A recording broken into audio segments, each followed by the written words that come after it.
Greatness comes and greatness goes. History records greatness on many different levels.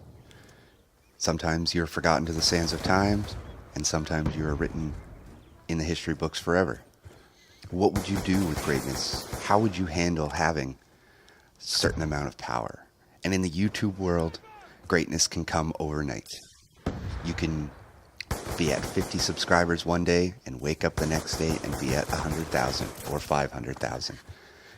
If enough people see or hear your voice, realize what you have, the potential you have, you can become a huge influence on a community like YouTube, potentially overnight. Now, how do you take that power, that success, and project it in a positive manner? Or do you project it in a positive manner? We look at the world of YouTube and we see every day big channels knocking down smaller channels, small channels attacking bigger channels, big channels helping out only big channels, so on and so forth.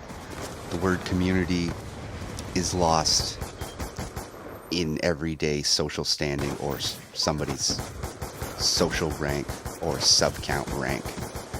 How do you take the newfound power you've found or has been granted to you and change things for the better? Do you try to change things for the better? Do you try to make YouTube a community like it once was, not this group against this group against this group? Do you take this newfound greatness and attack smaller up-and-coming channels that maybe tried to attack you? Do you destroy them? With this power, 500,000 people is the size of a good-sized city. And you've got a population like that listening to your videos, watching your videos. You generally have a bit of influence over these people if you ask, or even if you slightly ask, nonchalantly. Now, how do you take being part of YouTube royalty and turn that into being written in as maybe one of the great YouTubers of all time? Not somebody that was just a dick or a douchebag, did it all for themselves, tried to attack, tried to destroy other channels. How do you change the flow of what YouTube is today? Do you think you have that much influence? Would you try to better things? All these things come to mind when I think of success on YouTube or YouTube being great. You know, getting that greatness stat or word, whatever. I'm losing my mind, and it's sunny out. I'm doing this outside. So I was having a conversation with Doomkilla 92 and Mr. Felix Black, the defensive coordinator. Their links will be in the description.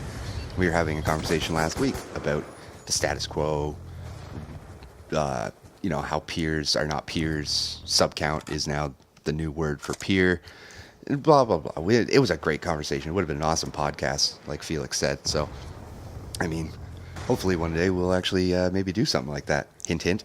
And, and this is what popped in my head. What would you do with that YouTube greatness? With that newfound power? You woke up and you had 1 million subscribers. What do you do with that power? Do you manipulate YouTube for your own benefit? Do you attack other big YouTubers with your legion of brainless zombies that listen to your videos? How do you handle the power? How do you take the greatness that has been given to you and turn it into a greatness that will be forever remembered? Or do you think it's even possible to put yourself in a position to become one of the great YouTubers of all time? Let me know what you guys think. Like I said, I'm doing this outside. I'm enjoying the sun, so it's a little bit harder to do than I thought. If you guys have any thoughts on this, leave me some comments. Like, fave, subscribe, whatever. Till next time, this is Fatedlime, signing off.